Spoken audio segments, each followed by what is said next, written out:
गुरु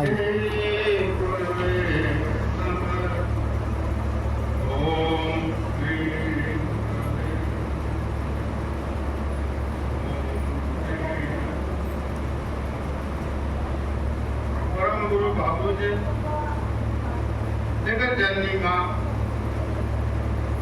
सब आपके चरणों में बैठे हैं। परम पावन सत्संग की धार जो आपके चरणों से ही जैसी होती है, सभी जीवों को संसार के कृपा को करा देती है। जीवों पर जो विशेष कृपा करनी होती है, तो आप परम विशेष सत्संग का आयोजन करते हैं। संसार के कल्याण के लिए सत्संग की धारा को प्रवाहित कर सबके भीतर जो जीवन की स्थिति है, परम शांति की स्थिति में लाते हैं। और आपकी कृपा है जिसका एकमात्र आधार है। ये परम गुरु माता, आपकी कृपा संपूर्ण संसार को सुलभ हो, संपूर्ण संसार में सत्संग का विस्तार हो, संपूर्ण संसार आपके सत्संग से जुड़े। इसी भाव से सब माँ बापू जी से प्रार्थना करें। हे बापू जी, हे माँ, आप चरणों में शरण दीजिए।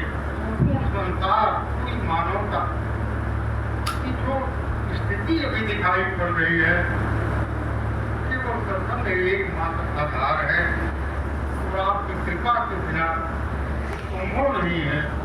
संसार में शांति रहती है, प्रेम रहता है। सत्संग में शांति, प्रेम धारा को प्रवाहित करने के लिए उसके मूल में सत्संग ही है। और यह सत्संग का मूल भी आपका चरण है और आपकी कृपा। इसलिए जो सत्संग परम पवित्र और सहज रूप में जीवन को सुलभ है। जो भी आपके चरण में आया, आपकी कृपा बरसती है। भीतर से पता चल रहा है बाहर में, लेकिन भीतर से स्थिति में आती है। व्यक्ति जो है वो आनंद की बता सकता है। क्या करता है, क्या होता है, समझ नहीं पाता। विशेष वही सत्संग में हम सब आए हैं। माँ बाबू जी के चरणों में बैठे हैं। यहाँ साधन का प्रवेश नहीं है। कैसे आदमी आपके चरण में जुटेगा? केवल शरण में आपके सिर झुका दिया, चरण में बैठ गया, आपकी कृपा बरस। युगेंद्र सत्संग क्या, इसकी महिमा क्या है, उन जीवों को सुलभ कैसे होगा? सत्संग की चर्चा करना चाहेंगे तो चर्चा क्या करेगा? बापू जी ने जो इशारे से बताया है, माँ ने जो कृपा करके इशारे से समझाया है, बापू जी की बताने की बहुत ही विलक्षण एक शब्द उदार देते हैं और शब्द का विस्तार भी आप ही बताते हैं, मर्म भी आप ही समझा देते हैं। बोलने की कोई बहुत विशेष जरूरत नहीं। इसलिए सुरेंद्र सत्संग का आयोजन होता है। इसमें होता क्या? पहली बात, बाबा जी की माई है, क्या यह सत्संग कभी पहले हुआ है कि नहीं? बाबू जी ने कहा कि जब से सृष्टि का प्रारंभ हुआ है, यह सत्संग इस धरती पर नहीं हुआ है। गुरु वाणी में मौन और सत्संग हो रहा है। यह सत्संग कभी हुआ ही नहीं। एक बार यह सत्संग हुआ था, भगवान शंकर ने यह सत्संग कराया था। दक्षिण मूर्ति किताब है, उसमें लिखा है गुरु जुआसी प्रवचन चल रहा है, वाणी मौन। लेकिन इस विराट रूप में भगवान शिव ने भी यह सत्संग नहीं कराया था। कोई सत्संग विलक्षण। तो जैसा आपने चर्चा हुई थी कि अनादिकाल से वो धारा प्रवाहित है, वो धारा तीव्रता देने के लिए, संसार को छोड़ने के लिए उस अनंत धारा में परम गुरु का अवतरण होता है। तो धारा की गति को संसार के कल्याण के लिए मोड़ देते हैं, कृपा बरसा देते हैं।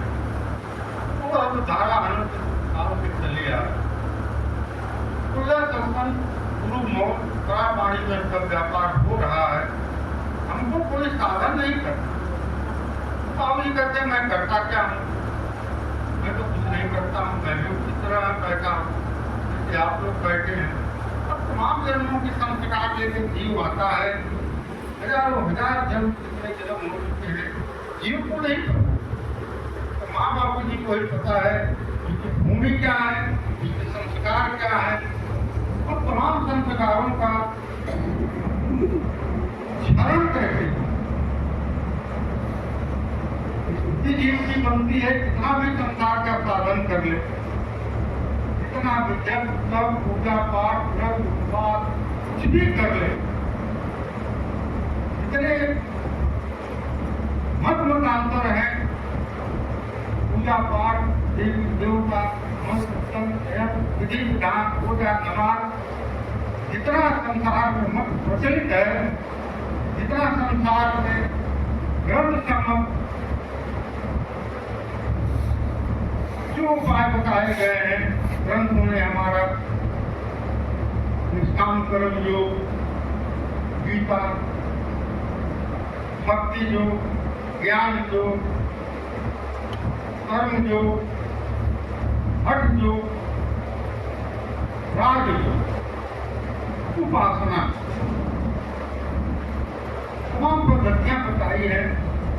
और इन मोहम्मद के बाद जीव की स्थिति जब एक स्थिति से आगे नहीं बढ़ पाती है, हम शास्त्रों के बताए हुए मार्ग का अनुसरण, शास्त्र के बताए हुए मार्ग भी एक सीमा पर ले जाके छोड़ दे, नहीं आगे बढ़ पाता जीव, क्योंकि भीतर की तमाम संस्कारों, जन्मों के संस्कारों को शास्त्र भी असमर्थ होता है। शास्त्र द्वारा बताए हुए विधि विधान से वो भी असमर्थ हो जाते हैं। तो यहाँ पर गुरु की जरूरत पड़ती है। तो गुरु ही उन तमाम संस्कारों को खत्म करके जीव को पवित्र स्थिति में ला दे। अब तमाम जन्मों के संस्कारों को योग के भाषा में ये कर्माशय कहा गया। तो जो कर्माशय है कभी समाप्त नहीं हो। तो जीव की स्थिति क्या है? योग करता है और संप्रज्ञात समाधि में तो निज स्वरूप में जीव स्थापित होता है। वो गुरु की कृपा तो अपने स्वरूप में आ जाता है। वही निर्भीक समाधि और संप्रज्ञात समाधि तो उसी अवस्था को कहा जाता है कैवल्य पास। और इस स्थिति में जाने पर प्रकृति जो सदा प्रकृति है, वहाँ पर जीव जो है प्रकृति पसंद हो जाए तो वहाँ प्रकृति का प्रवेश नहीं। और इस स्थिति में जाने पर जीवनी और जाता है, प्रकृति उसके बस में। तो इस स्थिति को लाने के लिए बिना गुरु कृपा के संभव नहीं है। संसार का साधन प्रवेश नहीं करता। तो यह साधन से ही संभव है। तो जितना संसार का साधन है उसका पुरुष आता है आगे दर्शन है। इतना संसार का साधन है, उतना अभिमान सब साधन है। दर्शन क्या है? साध्य है। जहाँ जीव को पहुँचना है वहाँ पहुँच गया उस बिंदु पर, वही उसका साध्य है जो मिलना था। वो सत्संग ही मिलना था। स्वरूप है, माँ बापू जी का स्वरूप है, बिना उनकी कृपा के संभव नहीं। तो यह स्थिति मिलती है। बाबूजी अभी मनोमय को उसके बाद चली पंचकोशी साधना की, तो पांचों सिटी में पांचों साधना बाबूजी कराते हैं, वहाँ कराते हैं। अन्नमय कोष, प्राणमय कोष, मनोमय कोष, ज्ञानमय कोष, आनंद। उस स्थिति को पाने के लिए बाबूजी क्या करते हैं बता रहे थे। देखो भाई, मैं भी उसी तरह हूँ, तो वहाँ को मैं क्या करता हूँ, मुझे क्या करता मैं कुछ प्राणायाम सुधार बाबू को करते हैं, मैं करा। आप बैठे हो दुर्घटना ज्ञान के अवस्था में, सबको अनुभूत होता होगा, महसूस होता है, एक तरह का दर्द होता है।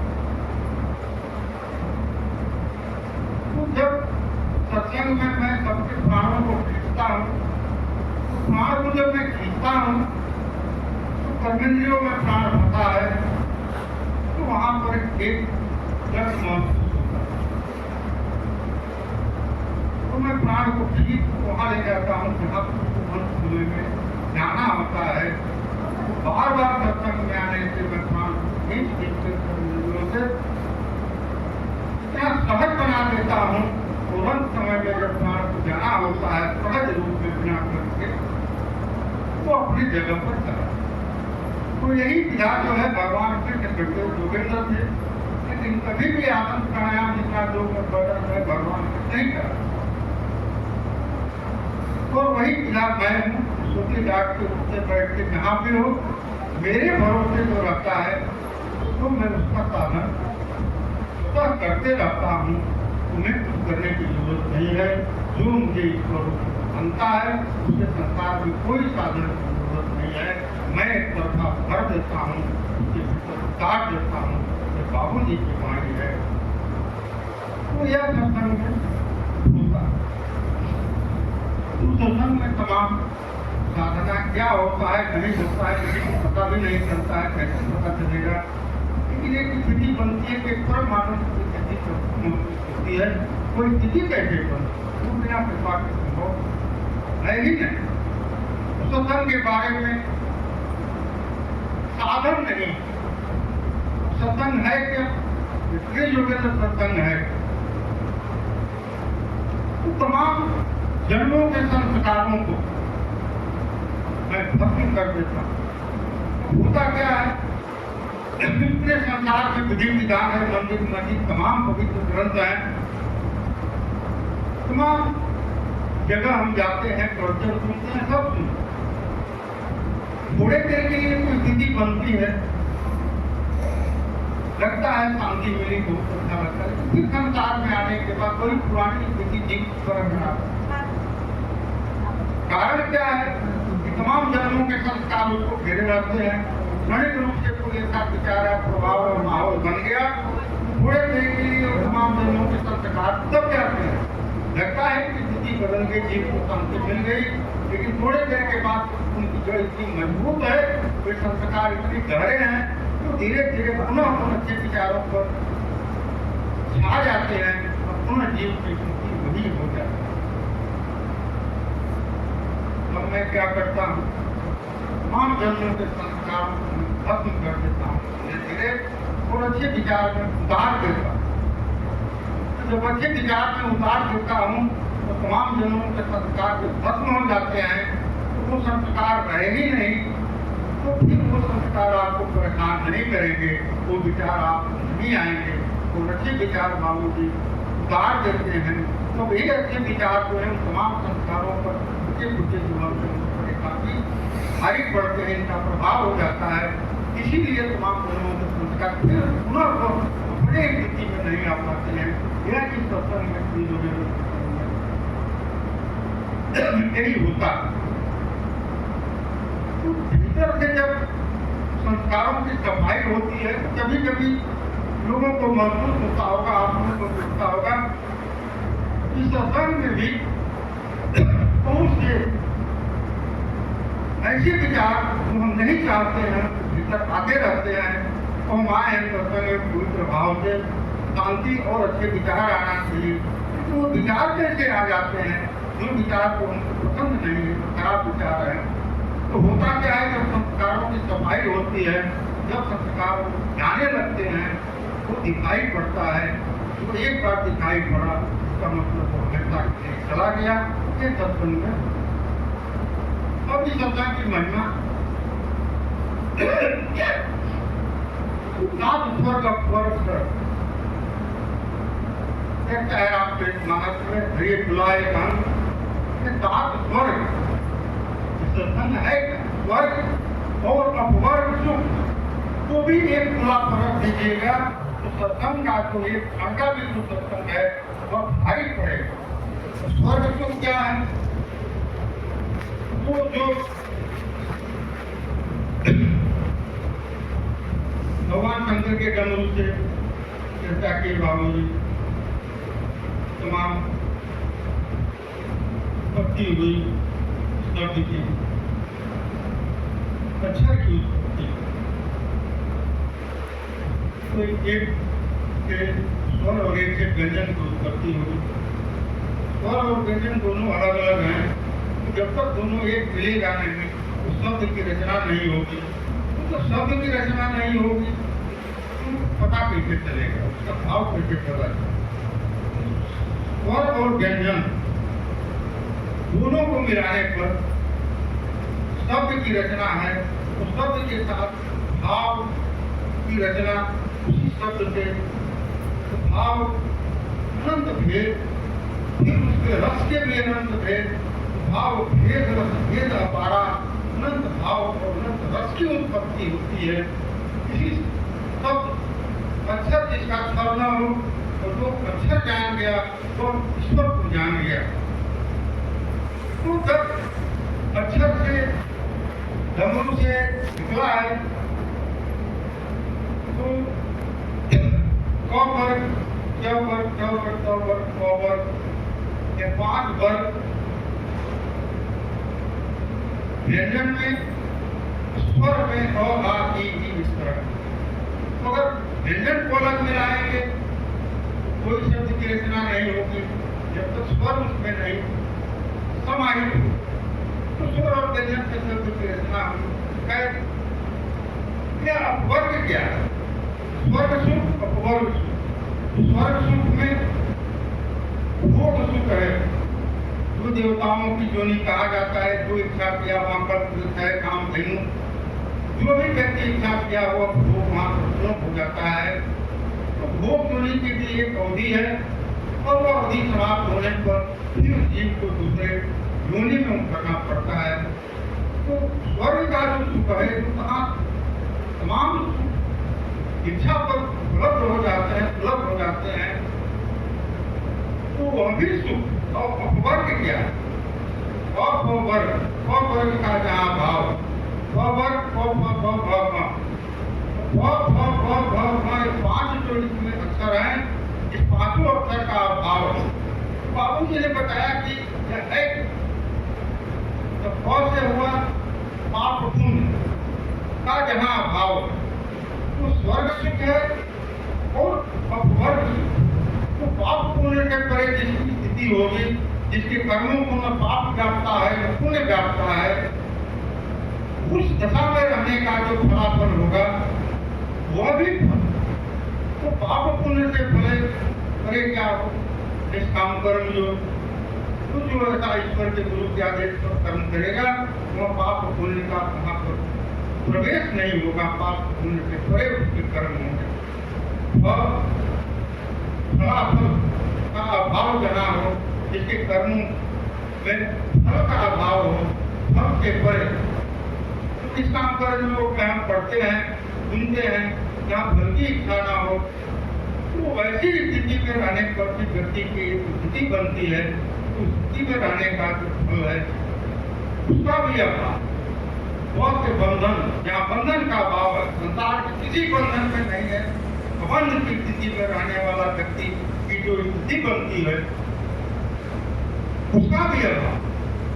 तो जो पाप पुण्य से परे है, फलाफल से परे है, बंधन से परे है, तो चौथा है अक्षर भय। और भय, यहाँ भय का अभाव, जिस व्यक्ति को नहीं व्यापेगा उसकी स्थिति क्या हो।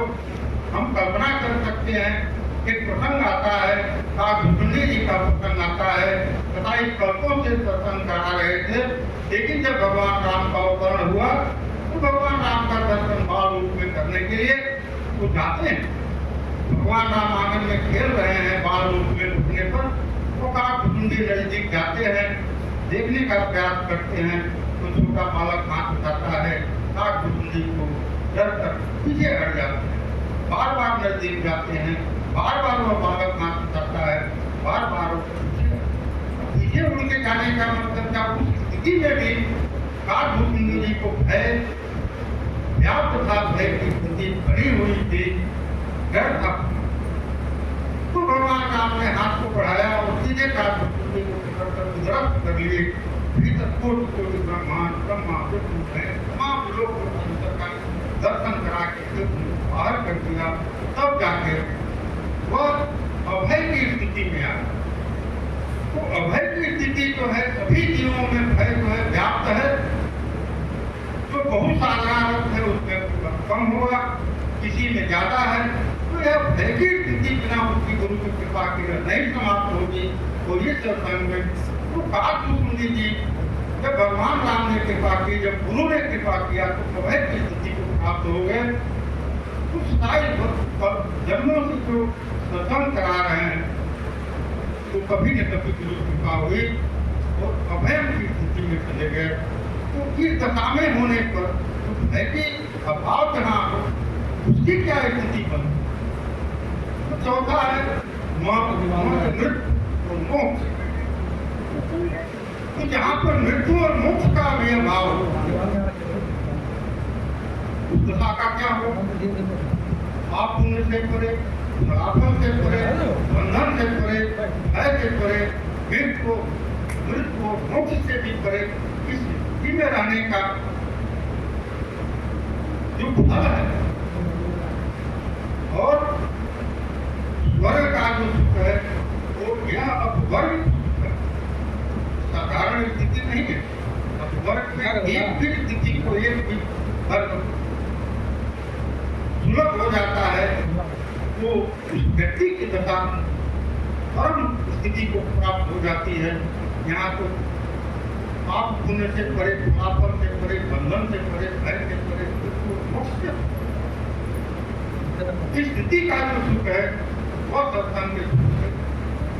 सामने एक क्षण के सुख के सामने हाथ जोड़कर हुआ है तो सत्संग के सामने तो हल्का पड़ जाए। और सत्संग का सुख जो है सुलभ कैसे कराते हैं माँ कैसे कराती है। जीव का साधन है, संसार में जितने साधन शरीर का साधन, प्राण का साधन, मन का साधन, ज्ञान का साधन, इसी 4 तरह के साधनों में पूरा संसार लगा हुआ, पूरा संसार लगा हुआ। लेकिन यह जो जीवात्मा है तो हम ईश्वर अंश हैं। अब हम ईश्वर अंश हैं, ईश्वर अंश भीतर बैठा कैसे हुआ है, कैसे पता चलता है। मन का प्रचंड है, मन का वेग लगता है कि मन ही मन सब कुछ है। मन से ही सारे व्यापार संसार में हो रहे हैं, मन से सभी चीज संसार में हो रहा है। तो हम जब ध्यान करने के भी बैठते हैं, व्यवहारिक चीजें बाबू बता रहे थे, ध्यान करने बैठते हो किसी चीज का बार बार ध्यान भटक जाता है। भीतर से कोई है जो आदेश देता है मन को कि अपने जगह पर आओ, तो वही राजा है, वही ईश्वर अंश है और वही राजा की साधना राजयोग में साधना की वही ईश्वर अंश है। उसी ईश्वर अंश की साधना क्या है संसार में कोई नहीं पता, क्योंकि यहाँ पर ग्रंथ भी मौन है, संसार के सभी साधन भी मौन है, कोई नहीं पता। अब कोई इतना भी बड़ा महात्मा हो, हम लोग के सत्संग में कोई पूछेगा क्या करते हो भाई, हम लोग क्या करते आके बैठ जाते हैं चुपचाप। लेकिन आप एक चीज कह दीजिए कि हम तो प्राणायाम करते हैं, तो हमको नहीं लगता कि कोई बड़ा से बड़ा महात्मा आगे बोलता है। बाबूजी के साधन है, बाबूजी ने दिया है, वो यह जीवात्मा पर जब कृपा होती है तो जीव तृप्त की स्थिति हो जाती है, जीवात्मा तृप्त हो जाता है। तो वही जो कृपा है वही सत्संग है, उसी का नाम धर्म है। जब कृपा उतरती है अर्थात वो सत्संग है। जब वो कृपा उतर जाती है तो वही धर्म स्थापित हो जाता है। धर्म के 4 सनातन लक्षण जो श्रीमद् भागवत में दिए गए हैं, सत्य, सत्य, सौर, सब और दया उतर जाता है। एक धर्म के 4 सनातन लक्षण है तो यही उतर जाता है कि बाबूजी जो माँ की कृपा से संभव है, जीव का साधन है। यही जो हनुमान जी को मिला, जो केवट को मिला, जो सबरी को मिला, ध्रुव को मिला, प्रहलाद को मिला, जो गोपियों को, जिसको कृपा मिलने के बाद संसार का कोई आकर्षण नहीं खींच पाए, इसका मतलब है सत्संग वहाँ सुलभ है, मिला हुआ है। जब संसार का आकर्षण खींच रहा है बार बार, इसका मतलब वहाँ पर भाव की स्थिति से जो भी आता है भाव जब आएंगे करेंगे, माँ बाबू जी से प्रार्थना करेंगे, हे बाबू जी माँ कीजिए, बोलिए क्या क्या